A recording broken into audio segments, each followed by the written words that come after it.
And welcome back to Set the Pipe. I am Sully with my co-host, CK. And there's Bear. Hey. Holy moly. Who do we have today? I don't know. Paula Weishoff is here. She is one of the most recognized and accomplished volleyball players we have ever had in the USA, and Set the Pipe gets to have her on. We're so happy to have you, Paul. Welcome. I'm so excited to be here. Long time coming. We've been working on this for a while, so finally got our date set, and I'm here. So happy to really stoked that you made it, and just to talk volleyball because it's been probably a big part of your life for a long time, and we'll let a few folks here know what you have accomplished, and we could probably sit back for an hour and listen to your accolades. So I'll let Sully tell a few of them. But again, thanks for coming. Really, really happy to have you on here.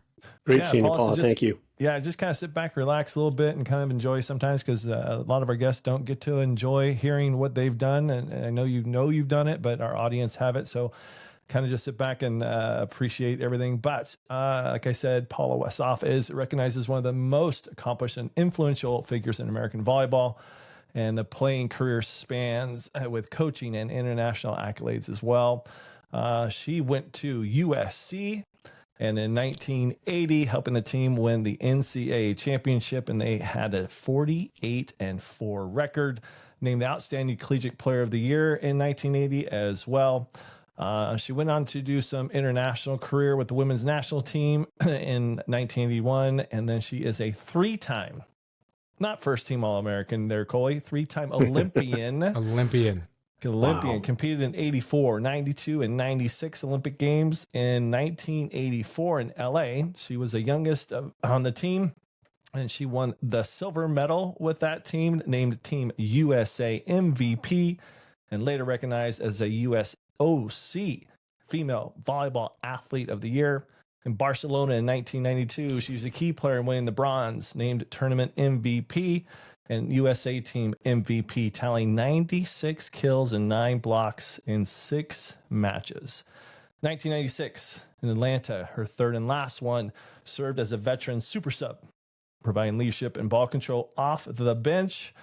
And then let's talk about her international accolades and medals. Bronze in the 1982 FIVB World Championships, 86 Goodwill Games, 92 FIVB Super 4. She got a silver in the 83 Pan Am Games, 91 NORCECA Championships, and gold in the 81 and 83 NORCECA Championships, 95 FIVB World Grand Prix, played professionally in Japan, Brazil, and Italy. Whew! Honors. Goodness. Check this out, boys. Southern California Indoor Volleyball Hall of Fame, 2017 class. USC Hall of Fame, 2005. USA Volleyball Hall of Famer, 1998. All-Time Great Player Award. And she's in the International Volleyball Hall of Fame, and that was in 1998. Then she gets into coaching. A lot of players do. Assistant coach at USC from 97 to 2004. Then she got the head coaching job at Concordia University, Irvine. She actually did 2 stints there from 04 to 08, got back in after she went to UCI as a head coach. That's Irvine. She was there from 2015 to 2023. She was in Irvine from 2009 to 2014. Multiple NCAA Division II successes, including conference titles and a national championship appearance.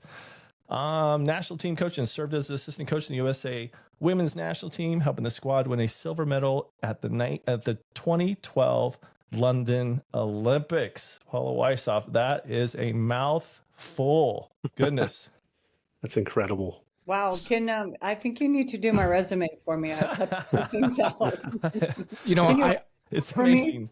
Yeah, we definitely can do that. Question for you, and I ask everyone. I know I put kind of on the spot, but you and I've known each other for a long time, and we joke around here and there, and everyone knows you play volleyball. But to hear what you have accomplished, I mean, how does that make you feel, and does it bring you back to memories and stories, and just overall, to accomplish what you've accomplished? We've had little, young girls and youth trying to make it just to the high school team, and you played in 3 Olympics, you coached in Olympics, you're in almost every Hall of Fame there is. How does it feel? You know, it's kind of funny hearing it. I'm like, wow, okay. Oh, wow. From when I was like, I started like juniors at 17. Now they started a lot Oh younger, yeah, but 17 you it's started. Wow.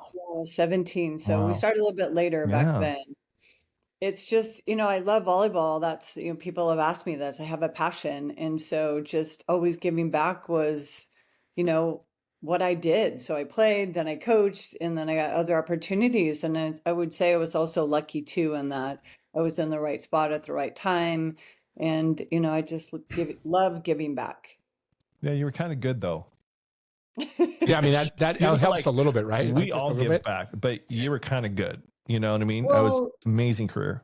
yeah, I mean, lucky too with injuries. I mean, now I feel it. Evidently, I wake up and I'm like, why did I play for so long? Like my shoulder, one day it's my knee, one day it's my hip. But I was lucky in the sense that I didn't have major injuries. So I was able to play for a long time. So that also played into it. Yeah, we And I talked. loved it. If I was healthy, I'd still play today. Yeah. Yeah. Well, How yeah, did you get involved in volleyball? I was about to And ask how that. did Good you question, become Bear. so competitive? How did I get involved in volleyball? Is that what you Yeah. said? yeah, 17. My high school math teacher, Mr. Westberg, was the one, he was the volleyball coach, and that's how I got in at high school. And I Did just had he? my high school reunion. I want to say it was 15, but it was 45.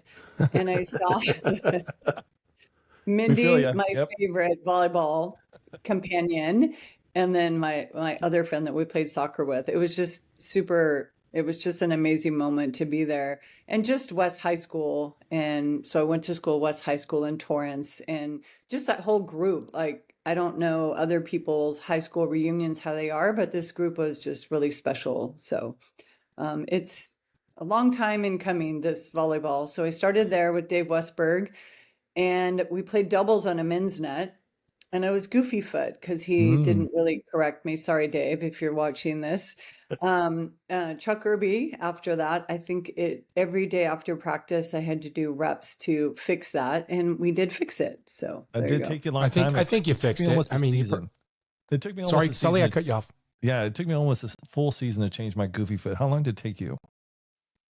I think a whole club season, Yeah. just every day after practice, working on it. Yep, that was my redshirt year at Long Beach State. I was just goofy foot. I mean, I jumped through the gym, but it was goofy, and it just as a middle, you can't have that, right? Hips got to be open. Everybody got to be ready to swing away. So at 17, Paula, how in the world did you get to USC when you just started playing? How did they find you, or like how did that all happen? Because that's amazing. Because in today's day and age, right? Like you said, everybody's so young. 17, you're a junior, if not a senior in high school. Then you go to USC and you're the MVP of the country in 4 years, right? Well, I mean, there weren't as many universities that had volleyball back then, Okay. not as big as it is now. So I think actually I played in the first JO tournament ever, the first one ever happening. Oh, For So USA USAV? Volleyball or whatever, Yeah. the juniors. Junior Playing Olympics. club, yeah. Okay. Okay. in Yeah. Sacramento. Yeah, the very first one. So you got to remember volleyball was just starting. And so not as many teams, not as many universities. And so we actually played at Open Nationals. That's where you played the junior tournament Okay. back in the day Right. before they had their own tournament. Okay. And all the coaches knew everybody. So, I mean, yeah, it was Dave Soji. It was Mm. Andy Banikowski. Gosh, I'm trying to remember. Terry Liskevich. Dave at Hawaii. And then we Oh. had Rudy down at San Diego State. So we all knew each other. They all knew who the players were because there weren't as many. I mean, volleyball wasn't as big back then as it is now. When growing up in West Torrance and picking up the game in high school because someone told you that, were you playing any other sports? I mean, the beaches around that area, were you around volleyball to see it, or did you just all of a sudden your math teacher said, "Hey, you're tall. I think you'd be great at this. Come on out." So back in the day, I think I did volleyball, soccer, softball, track. But I started, so I guess go back. So baby, ballet, gymnastics, softball, track, soccer were the sports that I did before I got into volleyball. Funny story, when I got into high school, I wasn't very good my freshman year. So they kept me on the JV team because I was tall. And we used to, so Mindy, I mentioned Mindy before from my high school reunion. Her mom played volleyball with Kathy Gregory, with all the greats, back then. And we would leave school. I won't say ditched. What did I say? It's okay. You're allowed to say the won't statute get of limitations are far gone. Sammy told an unbelievable story about these guys playing these guys in college. You can say whatever you want. Yep. Yeah. So we would just pile into her mom's station wagon and we go play a couple times a week. It was actually really cool. So I think a lot of that experience in playing with those ladies just helped me get a little bit better. And then my sophomore year in high school, I played on the beach all summer. And then somehow miraculously, I grew into my body. I don't know what it was. I had a moment and here I was starting on varsity and just hammering balls. I mean, honestly, it wasn't like I had this training or all these extra special sessions. It just, I had a gift and, I was pretty athletic and I kind of just pieced it together and I loved it. So that's kind of how I got there. We talk about this all the time, and this actually might be, I'm not a good segue or something to talk about because you're around coaching, you're around kids all the time coaching. It's so prevalent to play one sport and train at 12 years old. And if you're not on varsity as a freshman, you failed. And if you're not playing, didn't make it. And, listening to you again, if anyone's listening, besides set the pipe and hit subscribe, she, if not the most decorated, if I've got to think you're 1, 2, or 3, like by far in a landslide in this country that's ever had. And you played, JV volleyball. Like you didn't even kind of know what you were doing. Yes, things have changed a little bit where there are some more advanced, but you hit it on the head. Genetics, ability, work ethic, passion and love for something. Yep. Those things are hard to beat no matter how many hours you put in. And it's just cool to hear, you have that story to fall in love with the game and then just play it the way you did. And back in, our generation, you could, it was okay to be a late bloomer. You could start as a junior on varsity and you were still a star. Like, you didn't have to start as a freshman. And I think it's cool. And I think that tells all the people that are listening here that it's never too late to start. It's never too late to believe. And it's never too late to have fun with this sport that Paula's been doing for God knows how many years, right? And all of us have. So great story, great thing for sharing. So thank you. So I would say, ballet gymnastics were like how you learned, to move, track, soccer. So all those really played into a lot of the things we do in volleyball. And now I feel like volleyball players just play volleyball, or they say, oh, I play volleyball because I don't want to run. And they're like, well, maybe we should do some more. Like I always thought about opening. Everyone has these clubs, right? Okay, I'm going to do so-and-so volleyball club. But I would say, what if we do a volleyball training where they can come in and do all these sports and, just have a chance to try different things. And I just think there's still pretty athletic people in volleyball, but it's different though. And, I talk about them too much, so I don't want to, but both of my sons are great basketball players.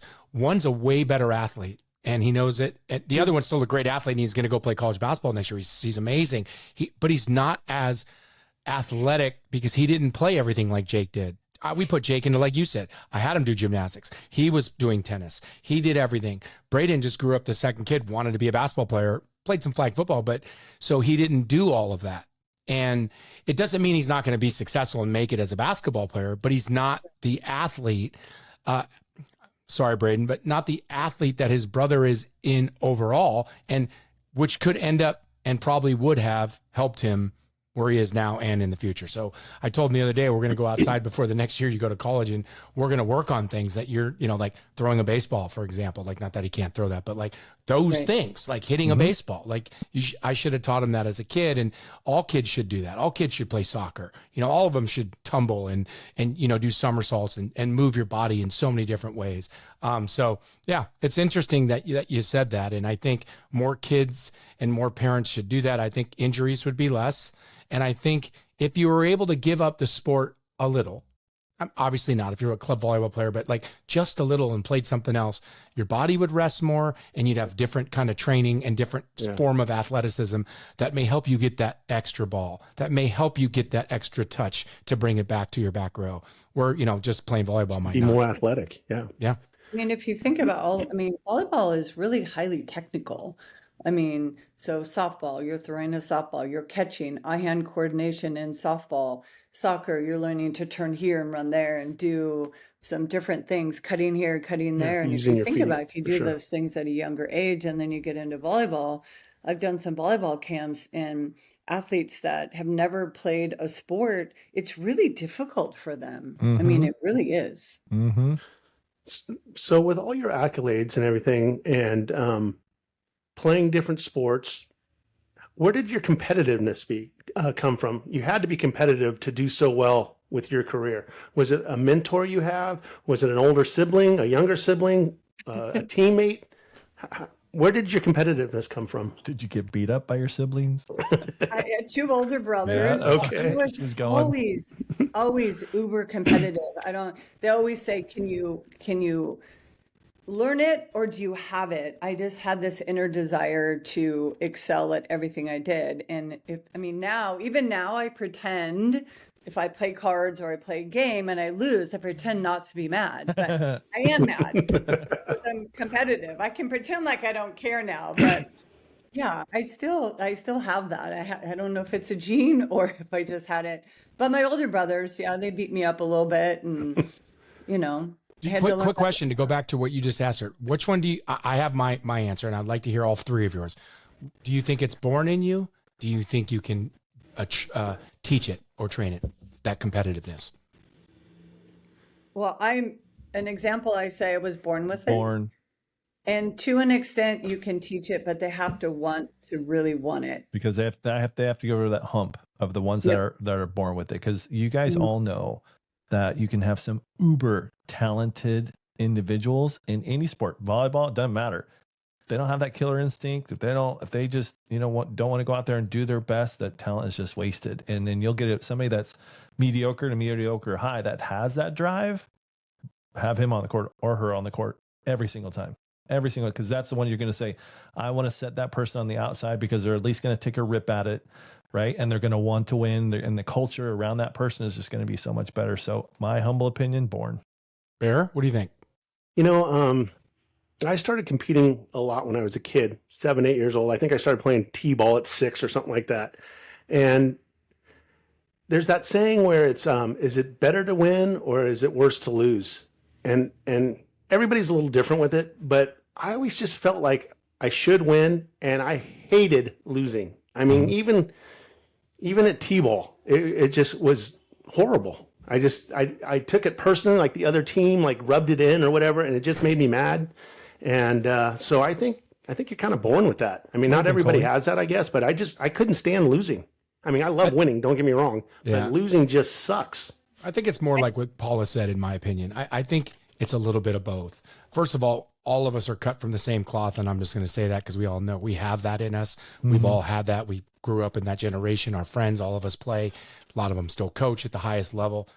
But I do feel like it's probably in some people, and they just don't have it. They just maybe weren't in a situation where they had to grind every day for work, or different situations growing up with parents. Some had something, some didn't. Like, there's a lot of different ways, but I think you can bring it out in people. And I've seen it personally.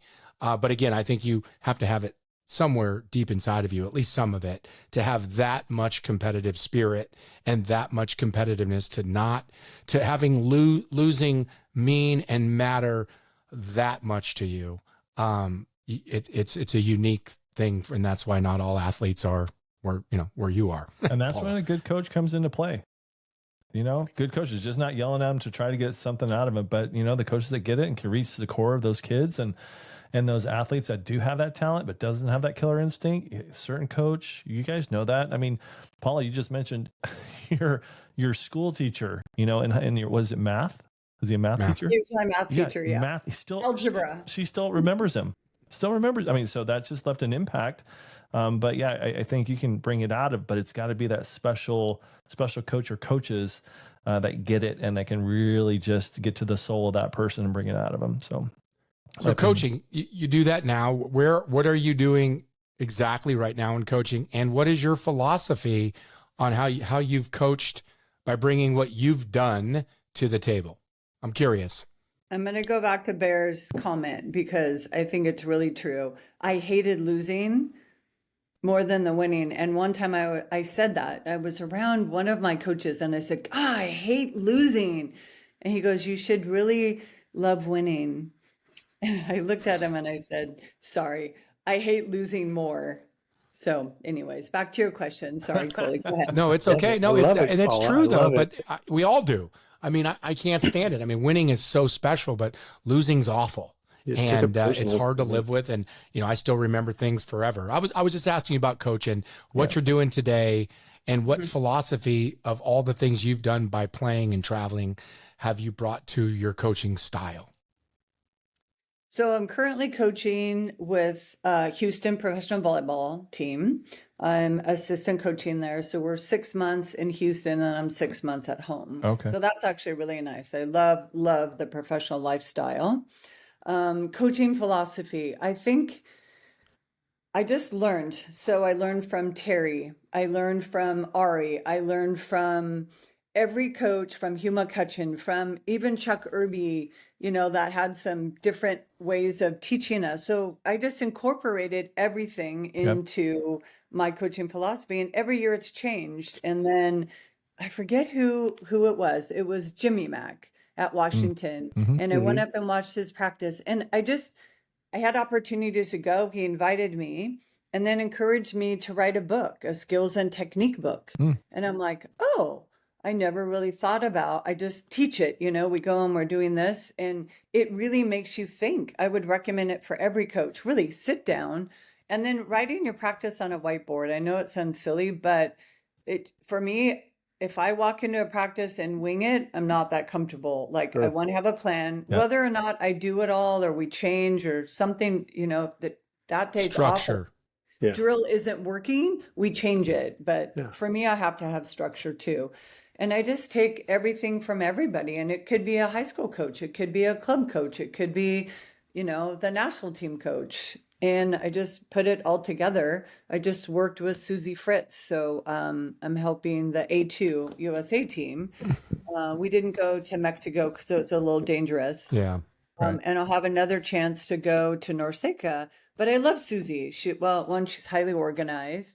But I learned a lot. Everyone's cues are different, right? So you're like, oh, I like the way she says that. Yeah. So you just kind of, and then, you get stuck. Like sometimes for a year, you do only these drills. And then you're like, God, my players must be born out of my mind. And they're going to be with me for 4 years.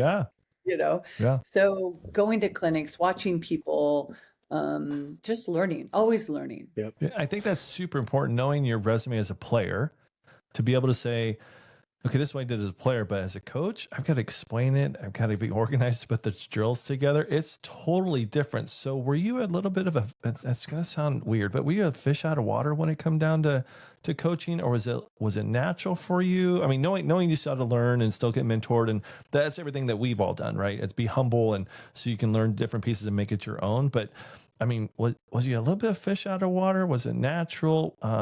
Did you have a hard time your first couple of years? How was that transition? I think that's a really great question. I was very lucky. So I did, back in the day, we did volleyball camps and clinics, and I was like, I do not want to be a coach. Yeah. I was absolutely adamant. I do not want to be a coach. It seemed like babysitting, like it was just, okay, we're making a paycheck, and I don't want to just make a paycheck. I want to make an impact. But so backpedal a little bit. So when I was 19, so freshman at USC, I left school to go to the national team. And then after the 84 Olympics, that was before the NCAA came in. So they went NCAA the year after I left. Okay. I couldn't go back to school. I could go back for a year. That was all my scholarship would be. So then I went overseas and played for a while, a long time. But Lisa Love was the one person that brought me back to USC. And she said, we have a program, you can get your degree, because I didn't have my degree at that time. Yeah. And she got me into coaching, and bless her heart, she is one of my best friends and mentors that kind of set the tone. So I was lucky. Yeah. You know, she didn't just say, oh, come in the gym and watch. Like, she mentored me. We sat in her office. We talked. What do you think about this? What do you think about that? What's your philosophy? Like you guys are asking me now. And I was lucky, right place, right time. Yeah. And So you're that humble enough- SC, and you were humble enough, right, to go. I don't know about coaching, and let her mentor you. Where I think a lot of young coaches, they're know-it-alls, and they don't take the time to be mentored. And I think that's in the day and age right now, and it's unfortunate because they fail. Rarely do they get successful until they're mentored appropriately for a number of years. So yeah, I mean, I don't know about lucky, but you were at the right place at the right time and you took advantage of it. And to hear that you go to seminars and you go to, Jimmy Mack up north and be able to watch and stuff. Not too many coaches would still do that. They just don't do that. They think they can do it on their own, and their success isn't very high. I mean, I just, any coach that I've been around always has mentors, and they're always humble, and they're the best ones are always the ones that are willing to share. Always. Jimmy Mack kicked me out of a practice once, and it was the best thing that ever happened to me. I love Jimmy Mack, and it was at the World University Games, and it was like 2 days before the final cuts, and he kicked me out for not being in the right spot. I mean, literally kicked me out of the gym, like out. And I was devastated. I thought I was going to get cut, and it was such a great lesson he taught me. I love Jimmy. So how are you, Jim? Quick question for you back in the NCAA question, when you said when you came back from the Olympics, SC didn't have a scholarship for you, the NCAA just started and wouldn't let you play, or what was the reason why you couldn't play college again? I'm curious. I hope it's not the NCAA, because I got a lot for them. So the rules were different, right? So you had 4 years. I don't know if it was 4 to finish 5 back then. I don't know the rules. Yeah. But I had played 1 year, and then I went to the national team for 3. So I only had 1 year of eligibility left at that time. They didn't have an exception for national team players to come back. Of course they didn't. So SC didn't, or the people governing the volleyball? NCAA probably. Governing volleyball was not yet. So people really didn't leave college to go to the national team at that time. I even think like in 90, 92 maybe, Kristen Focal was still in college. Yeah, that was Hilliard too. It was really hard. And it was still hard back then. Now I think it's a lot easier. Well, it has to be. That's why they're losing all their money and everyone's getting paid, because they're stupid. I mean, had they fixed something so easy that a woman who's playing for a college is now playing for your country should get to go back and play college is just logical. But the NCAA's never been logical, and that's why they find themselves where they are now. But don't get me started on that. So you couldn't, Don't get them started. Back then though, you couldn't do both, in the sense of you couldn't go back to SC like just maybe for the season, and then during off season, summertime and all that stuff, play for the national team. That wasn't an option. So back in the 80s, we trained 6 days a week, 8 hours a day. Okay. Yeah. So it was not possible. So when I first started, it was only one practice. So let's say I left school after my freshman year, so after the fall semester, and we trained that spring. So I'm driving from USC to Coto de Casa at the time. That's a drive. And we were training only one session, but 4 or 5 hours a session. So I'd either come back, fall asleep, go to class, not know what I was doing, or I'd come back, do my homework, not hear the alarm, and not go to class because I didn't wake up. So, that's how exhausted. it was just like, I tried to do it. At that point, I said, this is not possible. A lot, yeah. And then after that year, we went to 2 practices a day, and it was full time. You didn't have the chance to, back then it was tough. Either you had to be on the national team or college or professional. Even up until I think 88, when I went back with Terry, it was either or, because that hadn't started, where now USA Volleyball got smart and they go, oh, you can make money and you can come back and we can maybe pay you less or add on to that and have the best of both worlds. So that didn't start until probably 96, I think, after the 96 Olympics. How many years were you internationally total? Internationally, I think 17. Damn. Wow. Japan, What a life. Brazil, Italy. We talk about, so before we got on to our audience, we apologize, we just talked for a little bit, but you talked about that you got a trip coming up, and it seems like it was volleyball connected. And we always talk about how small our world is and the moments, and Coley brings it up a lot, that I think, the community is missing out on the journey. We're all worried about winning, but the journey. But look at 17 years. You can people are picking up the phone saying, "Hey, why don't you come to Paris? Drop by in Paris," because you know people through volleyball. So that's to hear that before you came on. I think that's what volleyball is all about. It's just different, and the connections. I mean, like Coley and Coley Bear and I, we didn't play in college. I mean, we didn't play with Coley, right, in college. We played with them afterwards, and look at it, whatever, how many decades later, here we are on a podcast doing what we do. So I think that's really a special thing. But 17 years, did you have a favorite place, favorite country outside the United States that you enjoyed the most? I was in Italy the most, and a lot of my dear friends. So I kind of had two different lives, because I lived in Italy for 11 years. I played there 9 seasons. I lived there 11. So I'm fluent. So I created another family, friends there that I did here. So I would probably say Italy, even though Japan is unique. I mean, they treat you so well there. Oh, Sammy's favorite. Yeah. Bob Samuelson said it was his favorite. Yeah. Harder to learn the language, harder to get around, right? You never really had a car. I didn't have a car because you can't read the signs and you're on the wrong side of the road. And, Brazil, I loved. I love Brazil. I still remember our setter, Marisa, and her family took care of us. Me and Karen Kimner were there, and they had like a house between where we played and Sao Paulo, the beach, and then they had a beach house. So we were always taken care of. I know, again, I always say lucky. Life in Brazil. But you know what's amazing about it is you are blessed, you're grateful, but it's gratitude because of what you have done to earn it. Like, again, let's go back to your math teacher. If you don't take that class, maybe someone peels you up and you're playing basketball, right? Who knows, right? And it would have been maybe you're jumping high jump or teacher. He was mad at me when I quit track. Yeah, he was not happy with me. But now you have this amazing life that you created through hard work, and not just from playing and coaching. But that's why I love doing this. I was talking to Duncan Blackman today. He says hello, and we were just reminiscing about stuff and talking about stories and just all the things that you've just mentioned. You have another family in Italy. You've been to Brazil. You were at a beach house. You had all these things. All of that is because you played volleyball. Now everyone has their own thing, whether they were in the movies or they have their thing. But volleyball, to me, and I think you all three, or at least I know these two would agree, is it's unique in the way the culture is and the way the people are.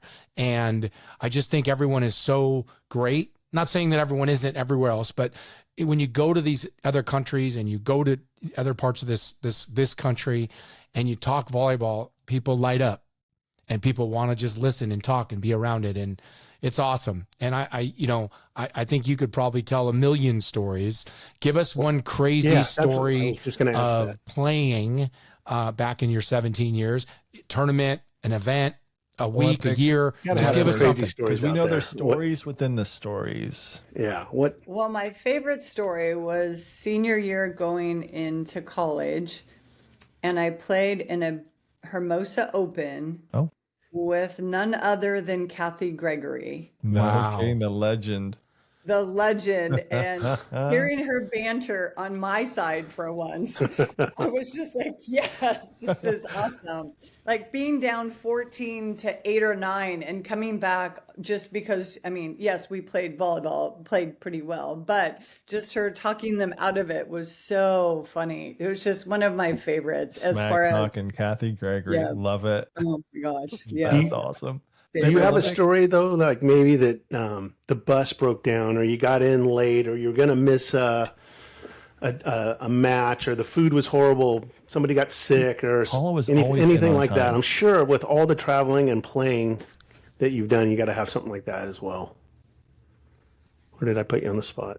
I'm trying to think because we really didn't have anything that catastrophic. I know I'm going up to Napa with Ruth Lewanson, Oh, and they Ruth. got stuck in like Tiananmen Square, right? So Yeah. they had that, and I'm just trying to think, kind of a unique moment.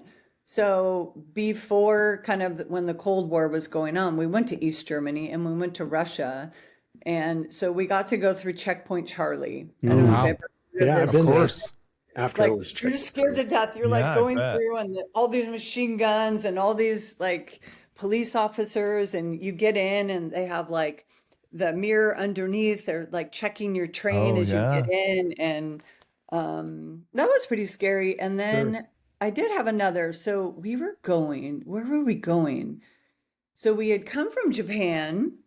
And we stopped in transit in LA. And I remember I saw my mom and I gave her a package and she gave me a package. But in there was my passport. Oh, no. Yeah. Wow. So we get to London, and I want to say, I could be wrong. I think we were going to Hungary. I want to say, could be not correct on that. I'm old. Sometimes I forget things, but I do remember that experience. So they let us fly to the final destination, and I'm sitting on the airplane, and again, two big guys with guns get on and go, Paula Weishoff, Paula Weishoff, Shut it. come with us. And I'm like, Ari, come with me. So Ari actually got off and came with. They put me in this room, and so I didn't have a passport, right? Yeah. So he called the federation and said, well, if you want us to play here, you got to get the person out of jail. I wasn't really in jail, but you got to yeah, get still. and get her a passport.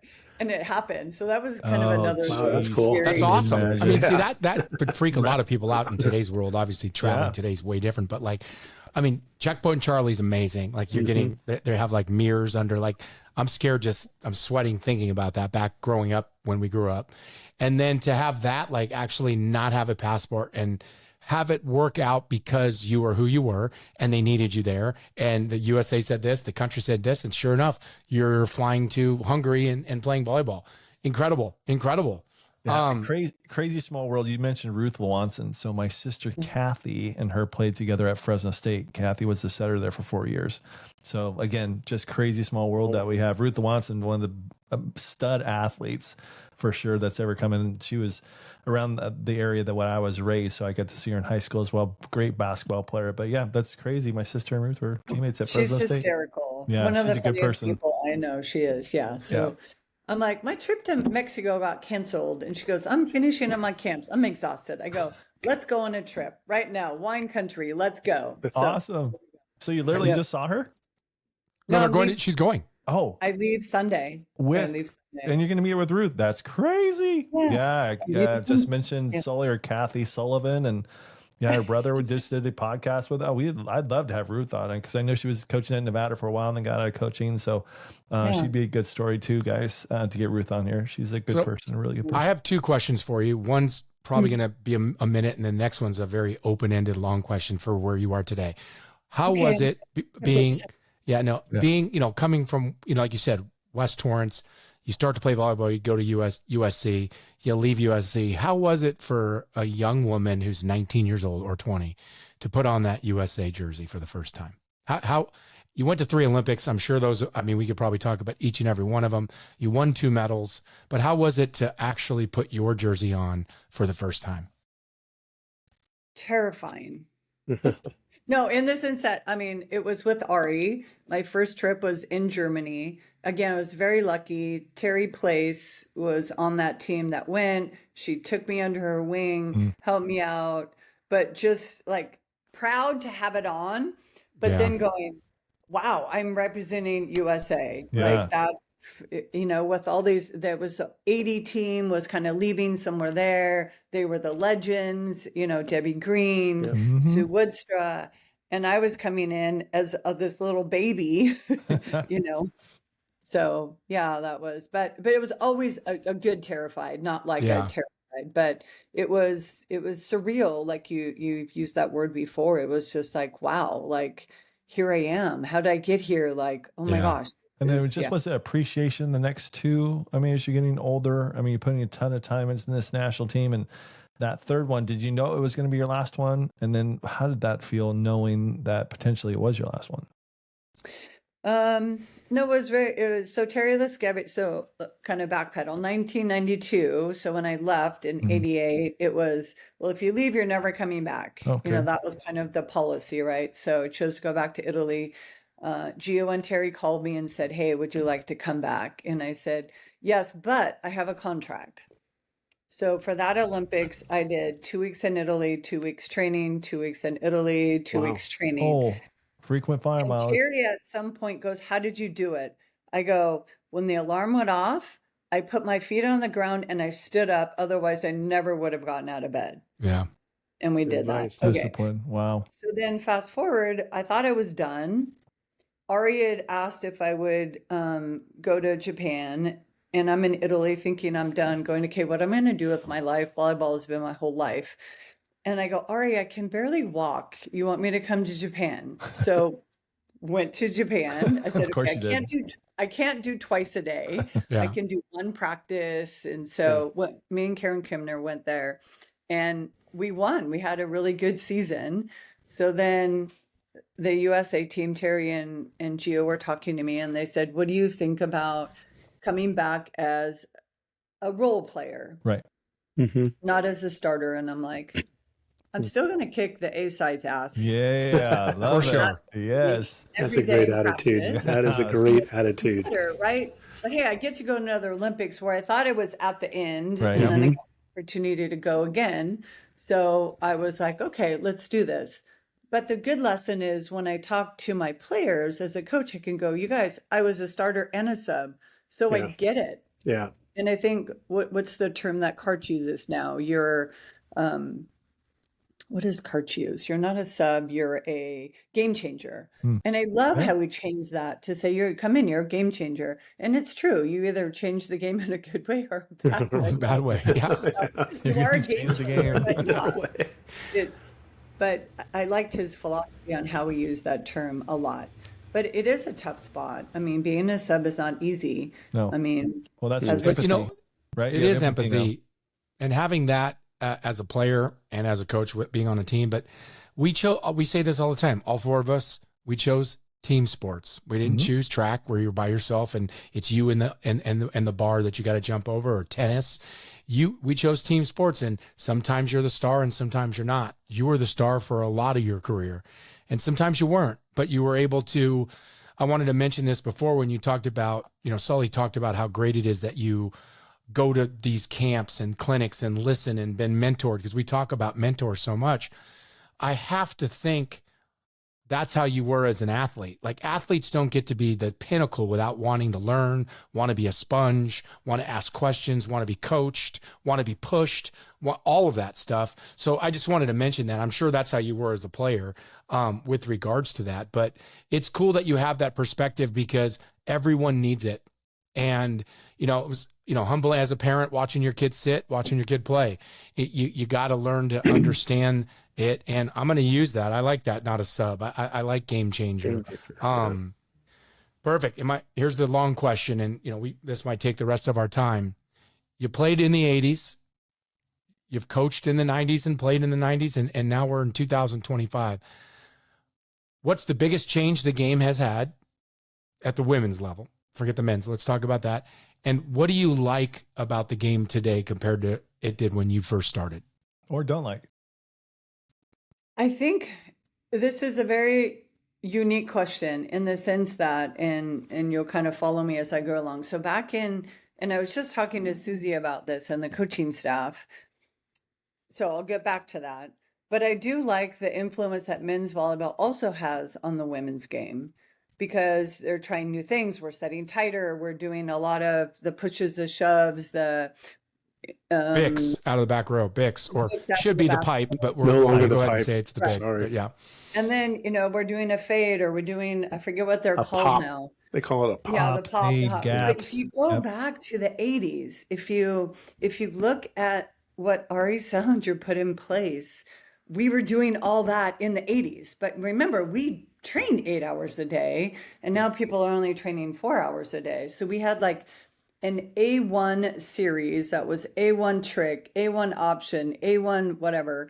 And then you had A2, then you had A3, then you had a B series, an X series, X1 and an X2. So X's were all combos.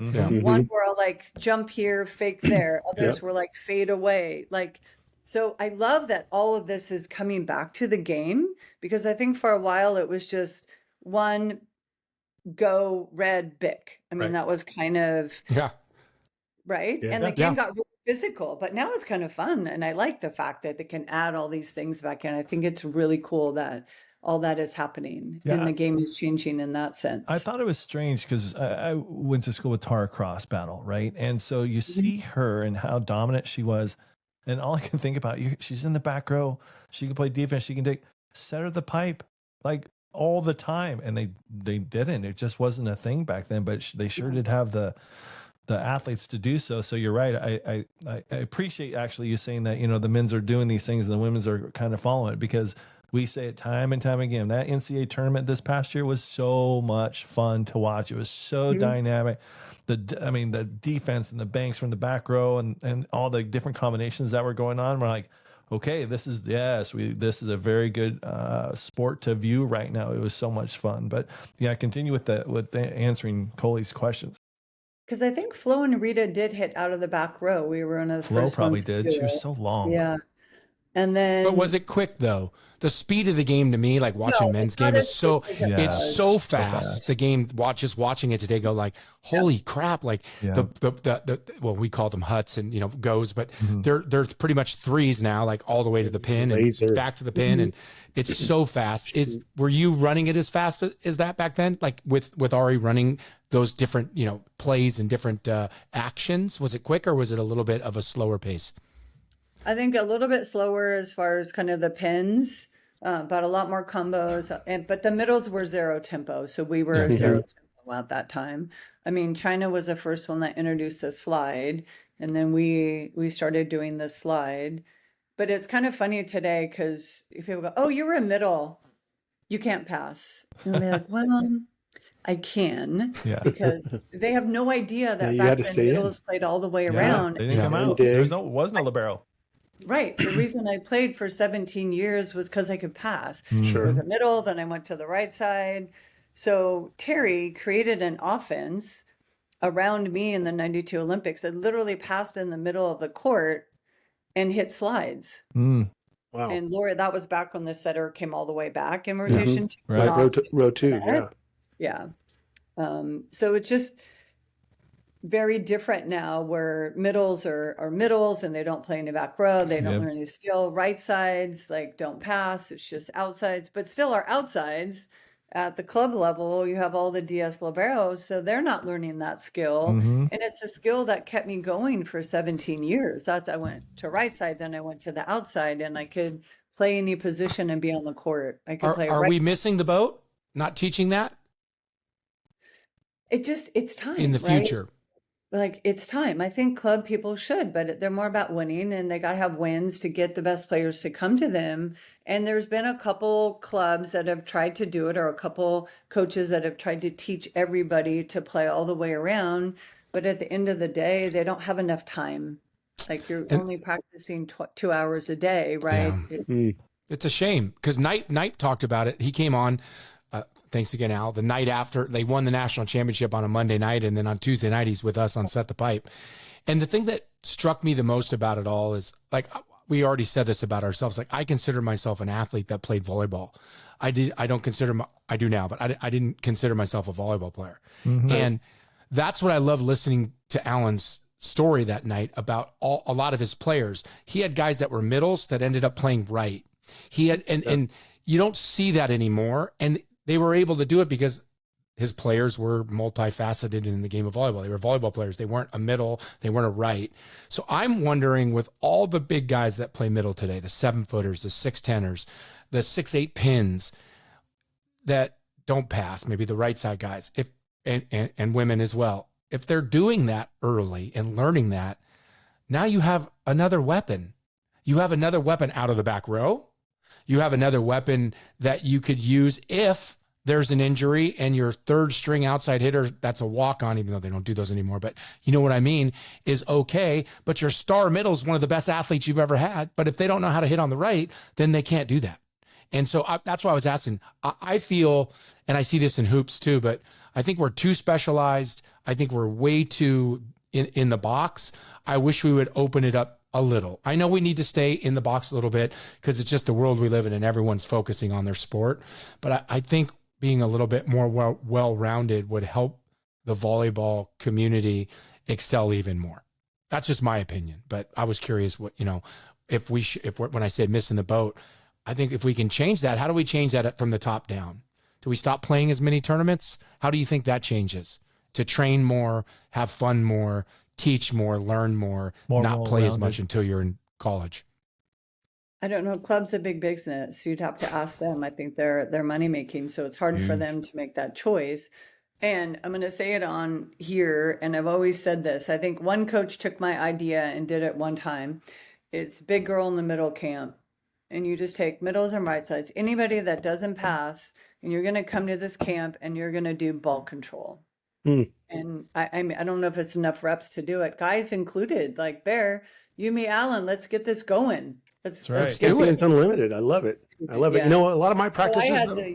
Go ahead. Sorry, Bear. No, I agree with you 100%. And a lot of my practices, the first half hour, 45 minutes is ball control, and everybody's doing it. The middles are passing. They're doing their free ball passing. They're on the ground. They're playing defense, even though they really don't get to play in the back row that much. I still have them do multi skills. But they're in college. Become a better volleyball player, not just a better middle. They're in college though, Bear. We're talking 14, 13, 12. Yeah, Bear's a coach. If you get Bear, doing the I do that when I was a club coach as well. Yeah. I think you should. So Paula just said it. Knight, you and her, let's get this going. Let's do a big girl in the middle, big boy in the middle, big people middle. In the middle, whatever you want to do. And I think it's a great call. Most people are so specified, specific. Okay, I'm going to go work on hitting because I'm a hitter. Yeah, but you should pass and dig and those other things, right? Like, because you're gonna need to do it at some point. And again, I just think it would help the overall game for us. Coley asked you. Guys, our 12-year-olds are already like being put in the middle. They're already being put as a setter. They're already like stuck or whatever. Yeah. So I saw two 12-year-olds this summer at camp. They were two Brazilian girls, and they were far and ahead, better than some of the older kids at camp. I was impressed. All around skills. Yes. Yep. Hey, Coley asked you the changes from the time you played college till today, all the different rule changes. What do you like? What don't you like? It's because we talk about, I mean, it's even the subtle things when I brought up when we first started this, and Bear's like, oh my gosh, we were only able to serve on the right side. You know what I mean? And yes. now you can serve everywhere. Everybody's like, oh my gosh, you're right. Like we were only. That's so dumb, but it was true. It was true. Yeah. So they always go, why was it always passing better? Left is better than right. Because nobody knows you can only serve from that side of the court. Yeah. So the system was you only passed on your left side. Yeah. And the person next to you passed on their left side. It was kind of unique because that's where you could only serve from. Right. And nobody understands that. Makes sense. Go, well, left is right and right is wrong. But now you can't. You Both. can't just pass on your left. Yeah, it's. So what changes do you like? Understand where it comes from. What changes do you like? What changes don't you like? Out of all, I mean, we're talking decades. So pick. I didn't like play to 30. I didn't like the third. Do you remember when? Yeah, when they did that. To 30. I had always played. So when they made the switch to just quick score, rally scoring, I wasn't rally score. I was kind of like, oh, but I totally get it. It makes our game faster. It's so much better because how long? We would go 4 hours sometimes. Like hitters were taking hundreds and hundreds and hundreds of swings in a match, right? Yep. So yes, we got it. I mean, fun, dynamic. I love the quick speed of the game. I love the big. I love all the new things people are adding, like the pop and the flare and whatever we're calling these things. I think it makes our game entertaining. And, I think the more fun it is, the more people will watch. Do you like the let serve as a point? I don't. I'm just curious if you like it. Ooh. I'm kind of like, it doesn't, I'm like, it's kind of like wah-wah, but I'm okay with it. it just speeds up the game. Yeah. I just hate I didn't like it at point. first, but I've grown to like it. Yeah. That just dribbles over the net for match point. I'm like, come on, you got to play the point at least.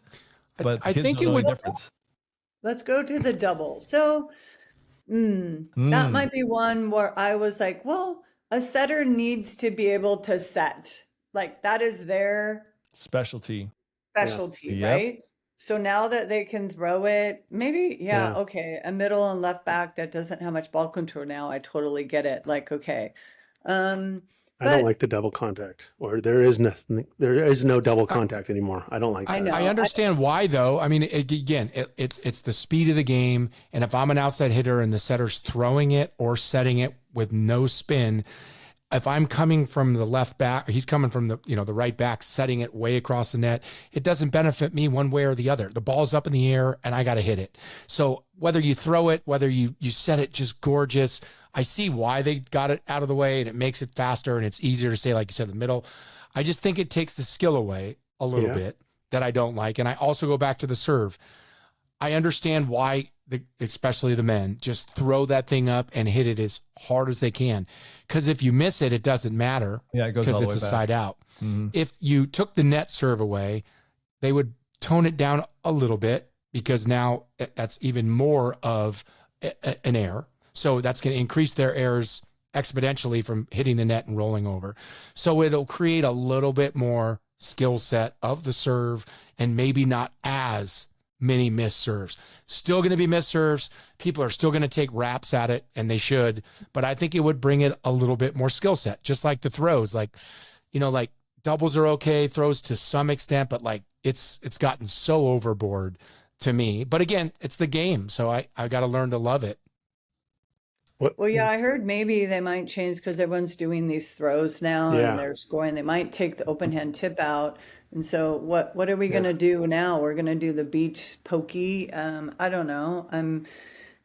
If it makes our game better, we'll see. I'm not quite sure. I enjoy all the tips and the throws and some of that. It's unique. But I used to do that. I used to do it, but I never threw it like they do. I mean, they grab it and like throw it. Like it's a whole different, it's almost like palming a basketball. Like I would tip and do all that, but the way they do it, it's almost like you can grab it and push it away from someone. Like, and that is a little bit, again, I'm not playing the game now, so I don't want to judge it.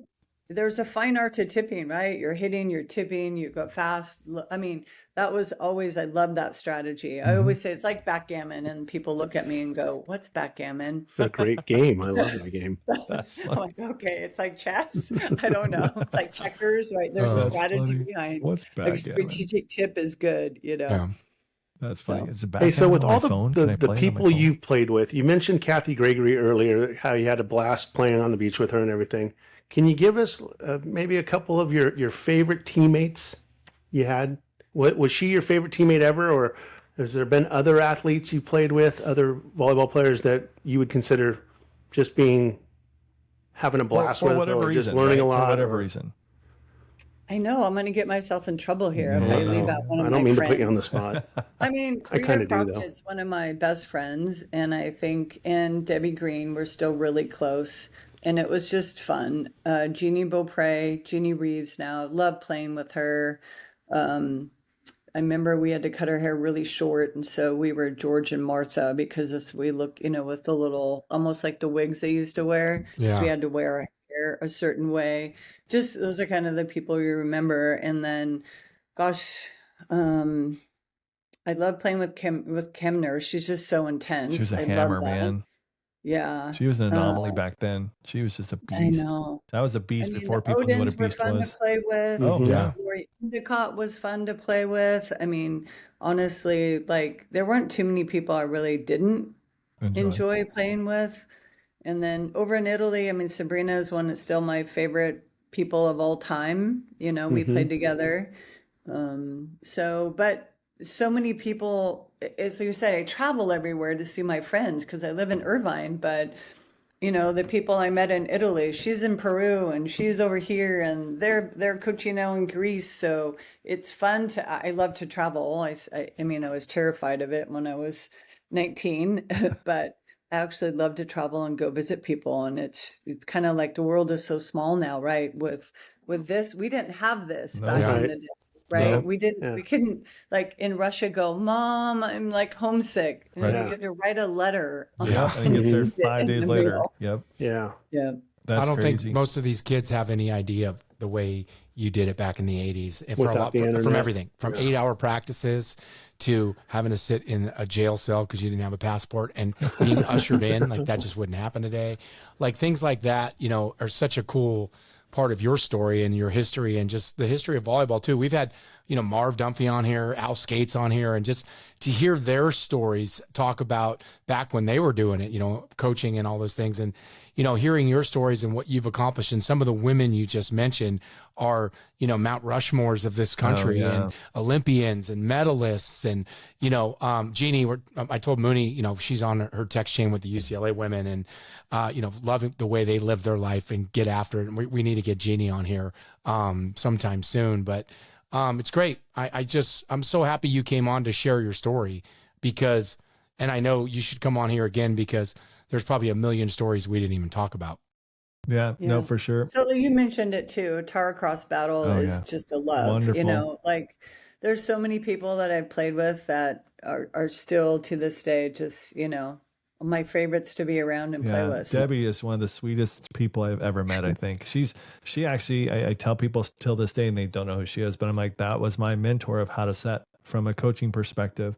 She kind of took me under her wing, quote unquote, right? It wasn't like years or anything, but she taught me how to teach how to set. I tell people, I go, there's a West Coast and there's an East Coast. West Coast is Debbie Green style, and then East Coast is everybody else. That's what I kind of say to everybody, but she's the one to tell me. She's just been the sweetheart. But it's interesting, everybody, that we've all been around the world. Do you know how many people has never left their city, not even their state, even today? And to hear you guys or all of our adventures and hear Paula say just everywhere in the world. I mean, how fortunate your lives have been through volleyball in order to make that happen. You kind of got to sit back and go, just be astonished. I mean, people literally don't get out of their state, and we're talking countries, and you're talking, I spent 2 weeks here and then I moved 2 weeks over my country to go another. I mean, it's just 17 years. Your story is overseas. amazing, Paula. And like I said, just for the general fan, just to hear this, they have to be in on. I agree with Coley. I'd love to have you back. I think we're just scratching the surface on this. And when you come back, this is going to be tough. And I know, and it's not going to be, it's like being on the bench. Like you said, starting and being on the bench.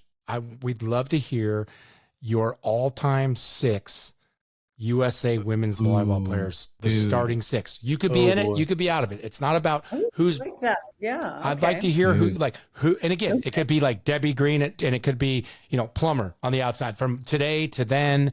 I'd love to hear. And add This a libero era to and that that. era, maybe, or do I have to do that. everybody? Absolutely. And we could do eras, and but together. Let me ask you this. I think the answer is we clean house. But if you were to put a team together for both the men and the women, just a team, 15. Let's go. We get 15 or what? How many do you get in the Olympics? What's the roster? 12 or 15? 12, I think. Is it 12, Paula, in the Olympics? No, they went to. I thought it was 14 or 15. Like 14, I do believe, because when we did 12, you only had one libero. So when you did 6s, it was a little bit tougher. So I think they added 14, and then I do believe.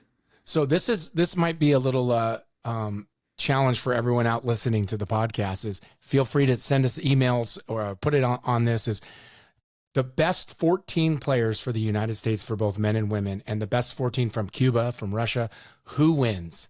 Right? Like obviously you're on the women's team. Karch is on the men's team. Joel Despaigne is on Cuba's team. We could go on. I'd be curious to see who your top USA women's volleyball roster would be. With libero or without libero? Ooh, that's a great one, because we'd have to throw Sato in, who wasn't a libero, but you'd have to put Isat as a libero. I Right? was just going to say, Leanne Sato got, she would have been one of the best liberos the U.S. had if she had had that opportunity. She only got to come in for 3 rotations. So. It's like Eric. Yeah, Both of them. kind of the same thing. Yeah. Just again, we'll put that on the shelf for the next time and give you some thought, and then you can maybe make some phone calls and say, listen, I left you off the list, but I love you. Don't get mad. Don't get mad at me. You're still one of my favorite players. Yeah, I don't know. You're putting me in a really bad spot. We asked Holly couldn't do it either. We asked Holly, and Holly wouldn't do it. Yep. But hey, a tough one. Why not? Yeah. You know, you've been around so many great players. So, Paula Weishoff, thank you so much for taking the time to be on Set the Pipe. It sure was awesome. We can't wait to have you back. Thank you for having me. It was awesome. It was fun. I enjoyed it. Thanks, Paula. Really appreciate you. Hopefully you had fun. Yeah. Thank you so much.